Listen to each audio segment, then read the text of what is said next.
Good afternoon, good morning, everybody. Welcome to another episode of the Jason's Take On podcast series with myself, Jason Noble, here in London, and Mr. Whitehead over in sunny Washington. Jace. Hi, everyone. Thanks for joining us today. Excited to be here. We've got another exciting episode today with another guest. It's Mike Sasaki. Sorry, Mike, Vice President of Global Head of Customer Success and Support over at Mitek Systems. So we're really excited to have Mike here with us. Mike's got a really exciting, quite exceptional background building support organizations and success organizations, and also with his time at Mitek, kind of partnering and building out with customers their customer objectives, what they're doing, and also putting together customer journey maps. So we're going to have a conversation today with Mike talking about customer journey maps and some of the really cool stuff that the guys at Mitek are doing. So really excited about this. Welcome, Mike. Hey, Jason. Thank you very much. I am equally excited to be here, and thank you for the opportunity. Yeah, very welcome. I think that this is a topic that I know Jason and I have spoke before about this, and we can have had a chat earlier on. It's such an important topic as to how the time and effort you put in customer journey mapping, what it means, the results of it. So to actually have a kind of a focused conversation around it, I think it's going to add a real lot of value for our listeners. Why don't you, Mike, just as a start, I gave a kind of a little dotted intro to you there, but why don't you give the listeners a quick intro to yourself, your background, and what you're doing at Mitek? Yeah, happy to. So I started up in customer success in 2008. I joined a startup, so I have a lot of startup experience, and my role was really to make sure customers stayed with us and that they actually paid us. So I didn't know it was called customer success at the time, but that's what I was doing. So I went from a 10-person startup, we were acquired, I went to CallidusCloud, a couple hundred people there. We grew from 600 million to over $1 billion. I left CallidusCloud, went to Oracle, got that huge company experience, and I took all of that and I landed at Mitek to build out their global customer success org. So I've had an interesting background, I think, in that I've had the startup experience, mid-company, and large, extra large with Oracle, and now at Mitek, where I've definitely learned the most that I've learned at any of my stops. Of all those different kind of companies, can I ask, do you have a preference? Do you like the small scale startup? You've gone to massive global organizations like Oracle. What's your preference, and how have you found differences in customer successes there? The grass is always greener in a way. So when I was at the startup, I was thinking, man, am I going to get paid tomorrow? And sometimes I did, sometimes I didn't.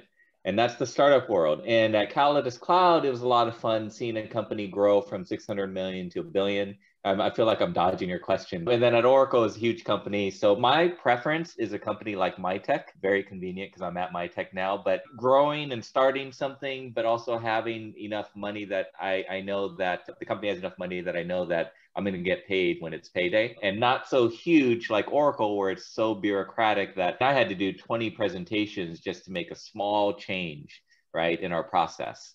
And that was painful. So I do like the size of Mitek, 300, 400 people, $700 million in market cap. I do a public company as well.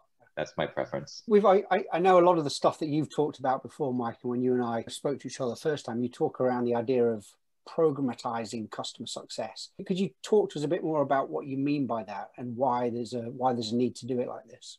Yeah, programatizing customer success it's an evolution, right? So when you first join a company like Mitek and you're the first employee in customer success, you're really trying to get credibility first. And so you save a couple of customers, you turn a customer red to green, you give back time to the product team. When I joined Mitek, the product team was talking to customers all the time. If you can give them back time, give sales back time, you get credibility, you look like some sort of magician. How did you do that? How did you actually told a customer no and they didn't leave? So that's the first thing you do. And then you build up relationships and sales and advocates and things like that. But my ultimate goal was to programatize customer success, right? Because the thing about customer success is it's great year one, everyone's excited. Year two, it's are you growing revenue? Year three is this thing's really expensive. And unless you have this goal of turning it into a program where you can get more productivity from each headcount, and it's not growing linearly with the number of customers, that is the ultimate goal. And then you can also take advantage of the skill set, the natural skill set of each CSM, and plug them into the part of the journey, the customer journey, where they're strongest. And then you can really have a very efficient program and machine running that ultimately benefits the customer, because that's what you're trying to do. Wow, that's great. Thank you. like to hear that idea of not having that, excuse me, that linear movement between staff and growth. I think that's really important. Can you talk us through what are some of the challenges or risks of this approach, and how many companies do you actually see taking this approach on? Yeah, you're seeing more and more now, and for good reason. I think there's just more data that this is working. The challenges are there's a lot of work in developing the program before you see any benefit, and you're selling them on an idea that you think is going to work, and depending on how much capital you have, you're going to get people that buy into it or don't, and you have to invest in the beginning, and you have to convince someone that it's worth investing, right? So those are the challenges. The risks of programmatizing, I think, is if you set it and forget it, you're going to fail. You got to check in and make sure that you understand what success looks like, and that you are iterating, and that the program also involves other organizations. If the customer success org had complete control over everything, wouldn't that be nice? That's never the case. We're borrowing, begging for resources. So it goes back to having advocates, right, when you first start, because you're going to have to get that cross-functional interlock of internal resources. And without that, you have nothing. Right. I love what you said too about getting people to invest in that long-term commitment, because I've seen many organizations, they'll set up a customer success team, they'll have them around for a year and hire some staff to maybe train them up, but they've lost that commitment and they get lost on the trajectory of, we're building this to get the value later. Any tips around how to do that, or what's been effective for you in terms of getting that willingness to invest in and to stick with it over the long term? So that's such a challenge, I think.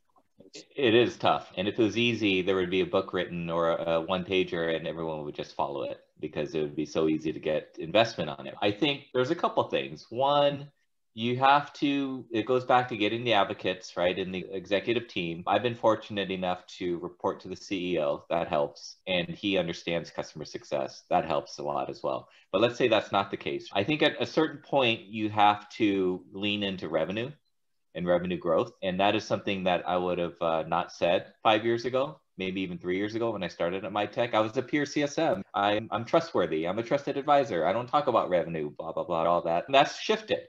So now you're starting to see customer success managers and leaders really lean into the revenue piece, because that's where you're going to get the investment.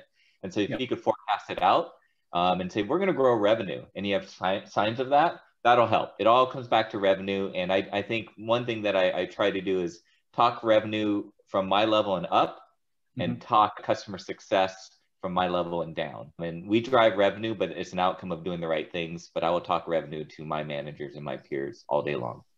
Wow, that's such a great distinction. I like that. I think it's something that we've spoken about. It's the idea of commercial customer success. You are there to drive value for your customers and accelerate that drive to value. And I think that there has to be a commercial element to it. And I think that the discussion around resources and what a success team looks like, we've all been in that situation before, and you can see there's a lot of investment made to begin with.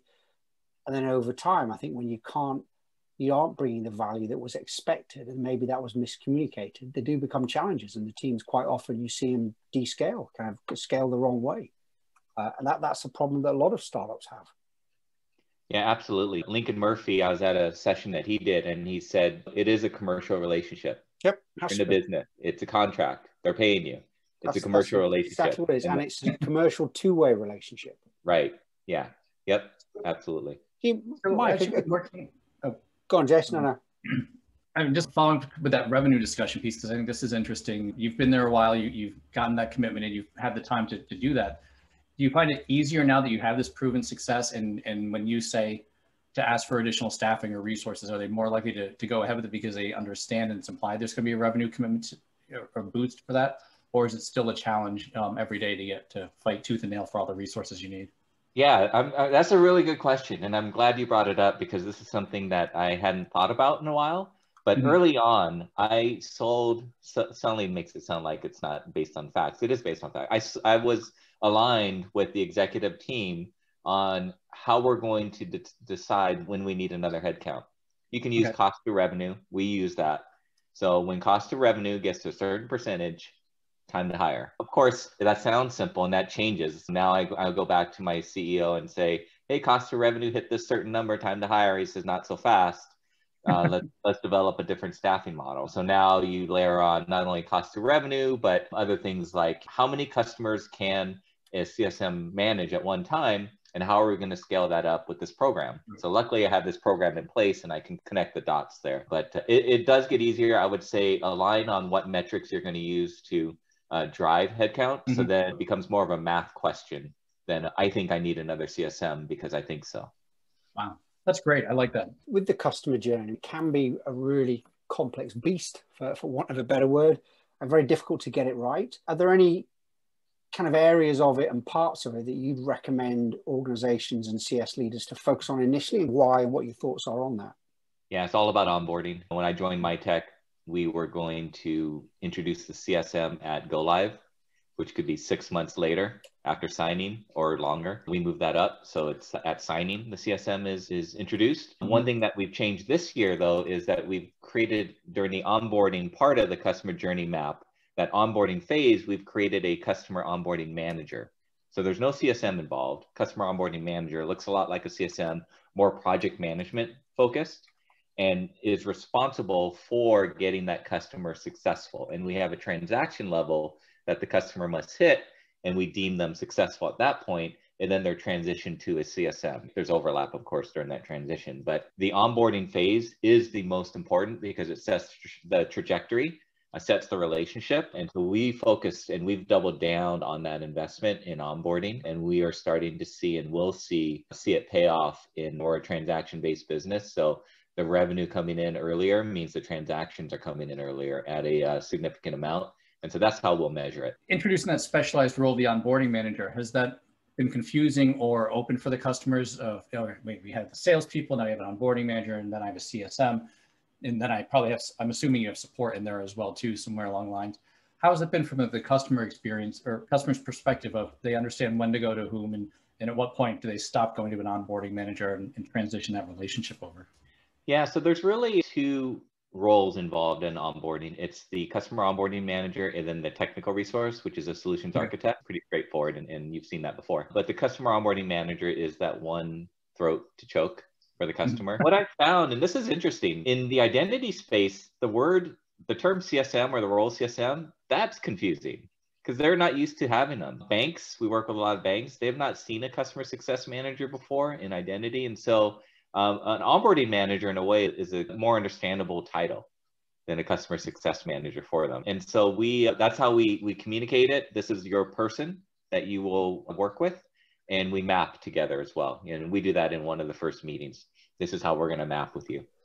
I think that's such a great point because it is. I think you've got a number of challenges in customer success. One is your own business might not understand what it really is. And actually a podcast that we recorded just last night, there is still one of the problems we've got is it's still misunderstood and it means different things to different people. Quite rightly, your own customer success is very specific to them.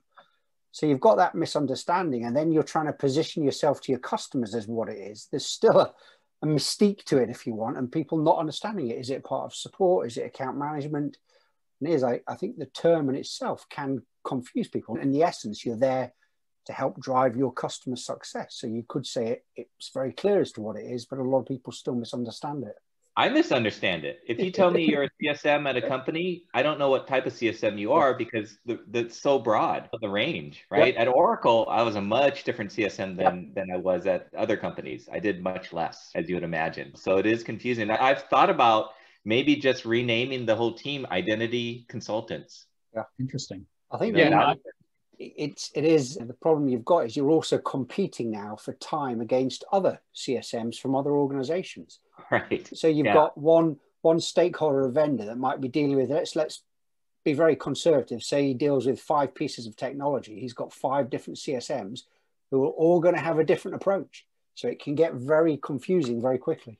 It can, and then that gets into my rant about business reviews and QBRs, and you have to understand that the customer that you have has probably 10 to 20 vendors. That's 80 QBRs a year you're asking them to do, right? So I have a whole thing on business reviews, but we could save that for another podcast. Sure.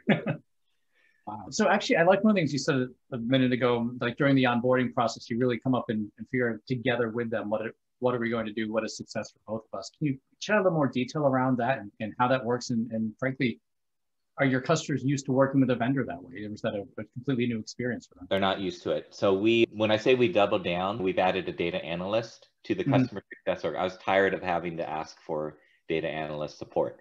I have a technical account manager on my team. I was tired of having to ask for that resource. So we got to have control over that.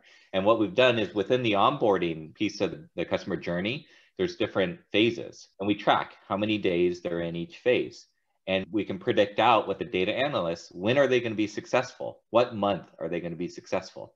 And based on what they did that week or the data that we have for the week, we can see where when they're going to be successful. And if it's too long down the road, we can make adjustments. So we have measurements in place for each phase. We have a number of days that we think they should be in each phase. We have alerts that go off if they're over. If they're under as well, that's great. And then the ultimate measure is this term successful in production, and that's a transaction count that they must hit.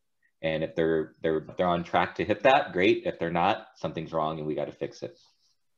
Wow, great. When we're looking at the kind of customer journey process and starting it off, what's the right way to go about putting together a program to do this and this kind of programmatizing customer success? How do you start the program off? How do you get the sponsorship and buy-in? Yeah, you got to identify the key moments, right? The moments that matter for the customer. What are those? One is onboarding, right? The other is around go live. And once they hit successful in production, that's important. And I think one thing that we haven't done yet that we're going to do is we're big believers. I am a big believer in NPS. I know NPS has been around for a while. A lot of customer success leaders don't like it. For us, it's the right measurement. And I wanted to turn it into a customer journey based NPS. So at each moment that matters, we NPS them. So then you can line up your NPS scores at those moments, like in onboarding, and you can see what the scores are and if you have a problem there or not. Sometimes the problem that's shown in an NPS score is not easily tied to what part of the journey they're talking about that you need to fix. So it's a good way to line it up. I don't think I answered your question, Jason.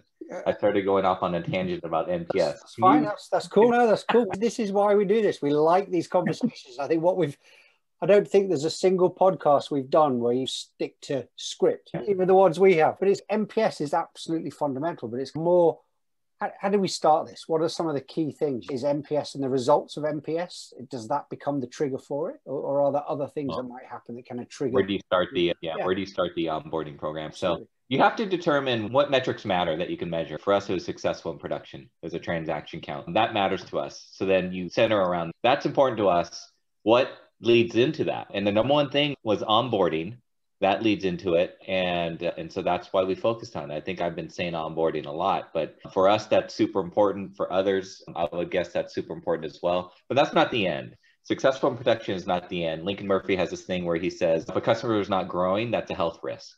And I agree with that. If a customer is staying flat, that's a problem. So then you got to programatize that part of it, right? The expansion piece. So after the customer hits successful in production, what is the next part of that program? And who needs to be involved? And what does that look like? That business review looks a lot different than it looked like during onboarding. And I'm a big believer in not having business review templates, a generic template. I've been in business reviews. I go in with my generic template. I talk for an hour and they're like, great meeting, great deck, whatever. I couldn't tell you what we learned. I couldn't tell you the value. I couldn't tell if we got anything out of it, and they probably couldn't either. So I think it's really important to look at each phase differently. And it even comes into like how you design the business review. I think it is so important. You're so right that there are very different phases. You've almost got journeys per phase. You've got a kind of a top level way of doing it, but then individual, break it down at more detail, and you get down to a very granular detail. And it may be different people that are leading those segments of it. That's the key, right? So you have different people leading each phase. We're not there yet. We have a team leading the onboarding phase, and they will just do onboarding. They will get really great at onboarding, and they have the skill set for onboarding. I can't put another CSM in that onboarding role, which is the mistake I made if we're talking lessons learned. I thought every CSM could do onboarding. So I know I can't. I'm just not good at that. My project management skills are weak, and I know that. And that's okay. I'm strong in other areas, but you got to put people in the places where they're strong. And another thing with people that are CSMs is there's a lot of focus on improving their weaknesses. I do the opposite. I focus on their strengths. I'm not interested in improving their weaknesses unless they're really bad, but let's focus on their strengths. Let's put them in the right position. So project managers, onboarding. Expansion people, put them there, right? Red to green, if I need to turn a customer red to green, it would be nice to have a program for that. This is your red to green specialist. So things like that. That's fantastic. I'm curious about two things there. One, you mentioned that was a lesson learned around that. I'd love to hear some of the other key lessons learned that you've had. And then also as well, if you could share some of the success stories that people might not know about that would inspire them around the approach that you've taken. Yeah, other lessons learned. I would say that's a good question. And I have a ton. So I'm stalling to try and pick the best lesson learned here. I think the idea that things have to be dialed in before you launch a program, I'm not a fan of that anymore. I think starting, getting data, iterating, things like that is really important to do. And so I would do that. And that was a lesson learned for sure. Another lesson learned is overhiring. I think a lot of leaders get the head count and they fill it. And I think that's a mistake early on as well. And then some of the successes is really just shrinking that for us to successful in production and having control of the customer's journey and being able to predict and communicate out. So when we first started, we were really bad, and it was my fault at communicating out how these customers are doing. Now we have a weekly meeting, and we just had one today with 45 people, including the C-suite and VPs. They come to learn about our customers, how they're doing. One thing we talk about all the time are our pilots. How are our pilots doing, and how are onboarding customers doing? I don't care if you get tired of seeing it and hearing it, you are informed. And that's super important to do. And so that is something we didn't do before. I was like, everyone knows, it's a big customer. So that's been a huge success in informing the company, the stakeholders. And then if we need help, we don't have to brief them. They're aware of what's going on. And so you can get help a lot faster. Oh, you need help with that customer? Yeah, I'm happy to. I'm aware I need some of the details, but I'm aware of them, right? It's not like a customer I've never heard of before that I'm being brought in to help. So things like that are successes. You know, I like that too, because so many people that we talk to, they struggle to get the internal understanding of what customer success does and the value that you bring. And it sounds through that regular repetition and highlighting the challenges and where they're going and the successes. That's a great way to get people to really understand, oh, these are the problems you're solving and where they are. And I think a lot of more organizations would benefit from doing something like that. Yeah, it's helpful. Customers are why we're here, right? Yeah. And if you don't want to come to that meeting, that's the problem. And I have the support from the top down as well. He shows up every meeting. So that helps. If he's going to show up, I should show up. You know what I mean? Right. So, yeah. Now, for meetings like that, is it just your leadership that's invited and allowed to attend, or is it open to the whole company? I open it up to anyone that wants to learn about our customers, and especially nowadays when we're virtual. Yep. It's no different to me if it's 10 or 100. We've been around 45, but it wasn't always 45. It used to be 12 people, but we've been doing it for 3 years now. It just grew because we're talking about customers and interesting stuff, and why not join? You don't have to prepare anything. You just got to sit there and listen. Do you find them well attended? Do they tend to get a lot of internal people wanting to join them? Yeah, 45 people. So that's a big, that's probably our biggest meeting attendance wise. I mean, it's across different functions as well. Yeah. Finance is there for their finance reasons. Support's there for support reasons. Executives are there. Our CFO, he's a big fan of it. He attends because he's out there talking to analysts. So he wants to know what customers are doing and the challenges we're having. And so everyone comes for a different reason, but we run it out of a system. I used to have to prepare a deck every time. That was painful. We run it out of a system now, and that's changed everything. And we have a readout that goes out the night before. So we don't have to cover everything. We can hit the highlights, but you have the readout. It's in your email, goes to 100 people or so, and just read it and come with questions, but we'll hit the highlights as well. I like that. That's a really good way of, it's this idea of democratizing customer feedback. You can have got a high idea of what it is, and all the team are seeing it and seeing it as is. That's really cool. Mike, a big thank you. This has been a really great conversation. So many great insights. I love kind of the ideas that you've brought from what you've been doing at Mitek, with some of the ideas there to build the team up there. This last conversation around how you get those customers into your meeting and the rest of your team there. So a huge thank you for us. This has been a really cool conversation. Yeah, thank you to you both. And thank you for what you do with the podcast. Huge fan. It's great stuff, and I enjoyed chatting with you. Thank you. I knew we had one, Jason. I knew we had a fan. We found him. Hey, so Mike, that's really cool. Look, what we always like to do, just the way we do this at the end of our podcast, is give what we call our bold challenge question to our guests. And the one we'd like to give to you is, how can our listeners ensure that their customer journey is really mapped to what their customers actually want? So how do they know they've got it right? Yeah, that's a great question, right? Because you can design a program and you can set it. And like I said before, setting it and forgetting it is the wrong way to do it. Before you even start, you need to talk to customers. And I've seen a lot of customer success leaders that surprisingly don't talk to customers. And so you need to do that. And I try and do that as much as I can, even if I'm just sitting there listening. And then I can set up meetings with the customers separately, the executives there, and I can ask them, this is how we view the world. Is this how you view the world? And you need to do that consistently. And it's a lot of effort and not a lot of leaders do that. So do that, challenge your program. Is this working? Look at the metrics. Are these the right metrics? And it's painful, right? Because often you find out, gosh, this isn't working. These are the wrong metrics. Or maybe I need to iterate it, right, and change things up. But just say you need to really talk to customers and question yourself, look yourself in the mirror and say, am I doing this the right way? Does this make sense? Look at the surveys, look at NPS. There's plenty of feedback. That's the other thing. Look at the feedback, look at the data. As much as we want to go out there and do other things, a lot of the answers are already, within our reach. Yeah. You just got to look at it. And a lot of leaders, including myself at times, are not looking at that stuff that is available. So that would be my recommendation. I think that's such a good point, because the data is there and it's understanding what it really means. And that's one of the gaps we've got now. There's lots of silos of data, but how do you get it together so that you can make decisions from it? Exactly. Yep. Awesome. Mike, look, a massive thank you. It's been great having you here talking to us. So a big thank you to you. Thank you very much. Thanks. Take care.